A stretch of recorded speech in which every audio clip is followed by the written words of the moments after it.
Hey guys, Jones here. This is a video response for Hydra572's 100th sub contest. Typically I don't do contests, but I really like the concept behind this, so I figured I'd throw in my 2 cents. Now, this is probably going to be a moderately long video. I've got a lot to say, so just bear with me and we'll get through it. Now, of course, the whole point of this contest was to recommend a quality knife for a non-knife person, and the criteria set forth by Hydra572 was that the knife had to be under $40. So I took that and I ran with it. Now, I have been a hardcore knife enthusiast for about 18 years, so of course I have my own criteria that a knife would have to either meet or exceed in order for me to feel comfortable recommending it to a person who is, not into knives. So in the $40 under price range, there's honestly a ton of high value, good quality knives out there. Spyderco has a few, Kershaw has a bunch, but in my book there was really one knife that stood out among the rest, and it is the Ontario Rat Model 1 right here in the center of your screen. Now, these knives here are, they're okay. I know a ton of people would recommend the Spyderco Tenacious. It's a good knife, but it suffers from the same problem that all of these knives here suffer from, and that is poor quality hardware. And by that I mean the screws that hold the knives together. The pocket clip screw heads stripped the first time I tried to remove them. The threads on the body screws are starting to wear and strip, and I haven't disassembled this, maybe a time or two. That is also the problem with the Kershaw's value line, is they're great knives, but the quality of the screws is, quite frankly laughable. I mean, it's like they're made of aluminum or something. They strip if you look at them wrong. So I definitely cannot recommend anything from this line right here because of, the poor screws. Who wants their knife screws to strip when you get the knife? I mean, screws are very important. They hold your knife together, so if your screws strip, you're basically going to end up with a halfway held together knife that you're just going to have to live with because there's nothing you can do about it. So, the Rat 1 wins hands down, and that is basically because of the quality of the hardware. Now, among other things. Let me start out with the specs on this. Closed length is 5 inches. Open length is 8.625 inches. This has a 3.625 inch blade, and that blade has a 3 3/8 inch cutting edge. Now, the weight on this knife is right at 5 ounces, so it's definitely not a lightweight, but it's built like a tank, so at least that weight is put to good use. The blade steel on this knife is AUS 8A, run at about 56 HRC, the hardness on it. That is my one and only gripe about this knife, is the hardness at which they run the blade steel. 56 is moderately soft, and that basically means that it's not going to hold up to real abusive tasks like cutting wire or foil or anything like that. So as long as you stay away from super hard, metallic or stone materials, something like that, you're going to be fine. This thing will cut through cardboard and abrasive ropes and nylon and paper and boxes or whatever have you for days and days and days, and you still stay sharp. Also, that low Rockwell hardness is going to be a plus for a new knife person. If they're new to knives, they're not going to be experienced with how to properly sharpen and reprofile an edge. So being that the blade steel is moderately soft, it's going to be easy for them to touch up without too much trouble. Now, I will say that as far as knives go, this knife cuts like a demon. The blade is full flat ground, and it comes to a very, very thin edge. Measured with a caliper, my Rat 1s come in at between 0.3 and 0.4 millimeters right behind the edge. Very thin, which means it's going to cut well. Also, this is very important that for a non-knife person, the knife come with a serviceable edge directly from the factory. That way, they can use it sharp, and then it's not a problem to touch up when it gets dull. The edge that it came from the factory with was hair shaving sharp, definitely. It was fairly evenly ground and was about 32 degrees inclusive. So it was actually one of the sharper edges I've actually had on a production knife. So it was impressive. Now moving on, this knife has a 4-way positionable pocket clip, so of course you can move it to any of the 4 corners on the knife. The Rat 1 has textured and contoured nylon 6 scales.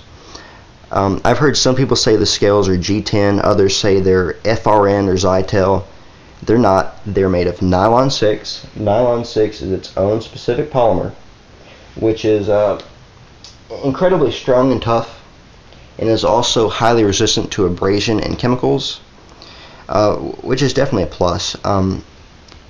From my experience, this nylon 6 is actually much stiffer and much stronger than, say, your typical FRN or Zytel or something that other makers like Spyderco and Kershaw use.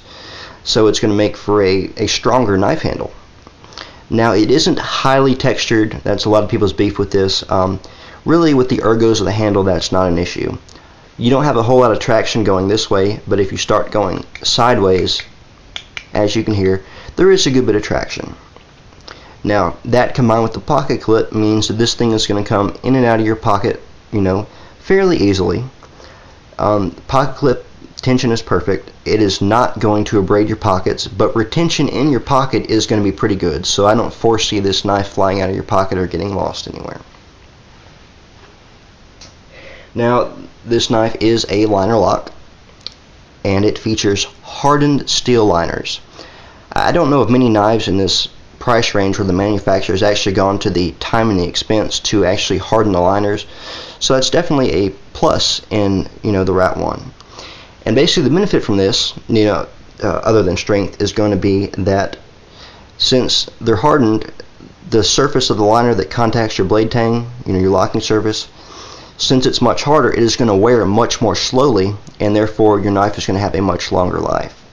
Now, I've used these knives quite heavily over the past couple years, the Rat 1s here, and at most the lockup has moved maybe 10%. So 10% in 2 years, and that's probably just settling in. So these knives definitely have a long, long life ahead of them. Now, the knife features open flow construction, so of course, stuff goes right through it. It has 5 standoffs. That is something I love about this knife. I want as many standoffs and body screws as you can possibly fit on the knife. And the benefit from that is the more screws and standoffs you have, the stronger the knife's going to be. And the screws and standoffs don't really add too much weight, so it's definitely weight that serves a purpose and is well worth it. Now, the standoffs on this knife are pretty cool and unique. I was going to disassemble one for the video, but that would add like an extra 5 minutes, so I just drew you a picture. Now, the ends of the standoffs are actually D-shaped, and this D-shaped end fits into a corresponding D-shaped hole in the liner, and that's going to keep your standoff from spinning when you're trying to screw in or unscrew the handle screws. Definitely a plus. I hate it when the standoffs just start spinning. It makes this simply a whole lot more complicated. Also, one of the cool things about these standoffs is that the knife uses one of the standoffs as the stop pin. Now, if you hard use your knives a whole bunch, after a while you're going to get some deformation on the surface of your stop pin that the blade tang hits, which is going to cause your lockup to progress. Now, the cool thing about this is, if that happens, you can actually replace the stop pin with one of these 4 other standoffs, and when you do that, your lockup is going to be as it was almost when it was new in box. Definitely a plus. I have not seen that on any other folder, and that's just something that I've learned from taking these apart and using them over the years. Now, the knife rides on a set of phosphor bronze washers and also a set of Teflon washers. The phosphor bronze washers contact the liners, and the Teflon washers contact the blade. And basically, the combination of these washers makes for an extremely smooth opening and closing.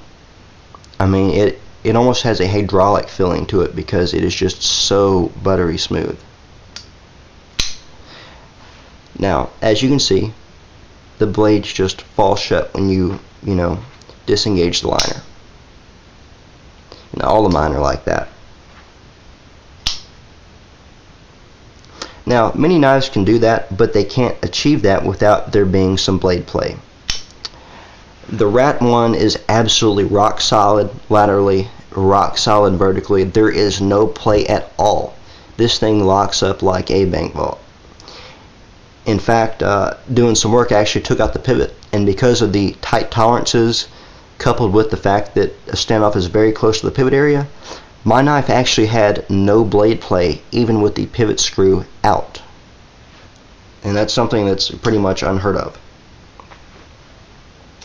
Now, one of the very cool features about this knife is that it has a 3-piece pivot. I haven't really seen many 3-piece pivots, especially in the production knife world. I just kicked over a bag. And let me show you a picture of what this looks like.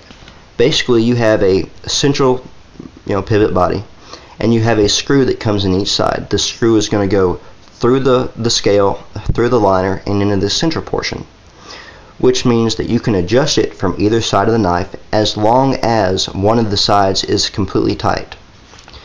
Now, if you look right here, this kind of box portion with the shaded insides, this part is actually D-shaped like this, and it is going to fit into a corresponding D-shaped spot in the liner, and that's going to prevent your pivot body from spinning. And this works better than any other pivot that I've seen. Most pivots, the pivot shaft is actually, again, it's D-shaped, and this is going to halfway prevent it from moving when you're trying to adjust the pivot screw. Doesn't really work very well. And also, a major downfall of this is that on the corners here, as you start to hard use your knife and it starts to wear away and deform these corners, you're going to end up with some slop in your pivot area in the blade. And this is going to affect lock up as your blade moves forward. Your lock's going to progress over. That's definitely something that is not good. It is also going to affect your blade centering as the blade isn't tight on the pivot anymore. It's going to be sort of off center when in the closed position, and it's also going to have some play when it's not locked. The Rat one, the central pivot area is perfectly cylindrical, and that's part of the thing that makes it super smooth and super heavy duty. So, moving on, the ergos on this knife are phenomenal. This is one of the most comfortable knives I've ever used, and I've been using knives for a long time. Finger choil right here, just you can completely lock the knife in your hand without fear of slipping up on the blade or anything. It features a thumb ramp with jimping. The jimping isn't super aggressive, but it definitely serves its purpose. And you also have some micro jimping on the liner lock. And this is cool because it's small enough that it does not hurt your thumb when you try to disengage the lock. Now, as I said before, the thing that really sets the Rat 1 apart from the rest of the knives here is the quality of the hardware. Now, the pivot is a Torx size T10, and the body screws are a Torx size T6. And these are the highest quality screws I've ever seen on a knife in almost 2 decades. To give you an idea of how strong these screws are, I actually put a little bit too much red Loctite on this knife right here, stupidly. And then a couple months later I needed to clean and re-lube the knife, and I had a brand new Craftsman T6 Torx screwdriver, and I put so much force on the screwdriver trying to undo the screw that I actually completely seared the tip of the head of the screwdriver off. So about 1 millimeter to 1.5 millimeters of the head actually fractured and completely separated from the rest of the screwdriver. Normally that would have either broken the screw before that happened. It would have stripped the threads, or it would have completely stripped the head. But after that, there was absolutely no damage to the screw head whatsoever, which really goes to show you how high quality the hardware used on this knife is. I mean, these are the best screws I've ever seen, hands down. They're strong, the threads don't strip, the heads don't strip, and they actually provide a very snug fit on a Torx wrench, which is something a lot of other knife screws just don't do. Let's talk price. Now, one of the best things about this knife is the price of it. I buy mine at a place called OntarioKnifeStore.com. There you can get this black handled satin blade version for $23 and change all day every day. These other two are a little bit more expensive. They're about $25, $26. So if you have, $40 to spend, you've spent $23, and you're new to knives, the thing I recommend you get is just a generic set of crock sticks. You can get these for, $10, $12, and as long as you have a serviceable edge from the factory, you can bring your knife back to razor sharpness, no problem with just a few swipes. So definitely recommend it, and you're still probably under your budget of $40. So the Ontario Rat 1 basically is one of the best folders you can get. Even if you exclude the price from the equation, this is still an exquisite knife. So I'm at about 16 minutes now. This ran on a little bit longer than I hoped. So I just want to thank you guys for watching. Thanks for your time. And I will see you in the next video.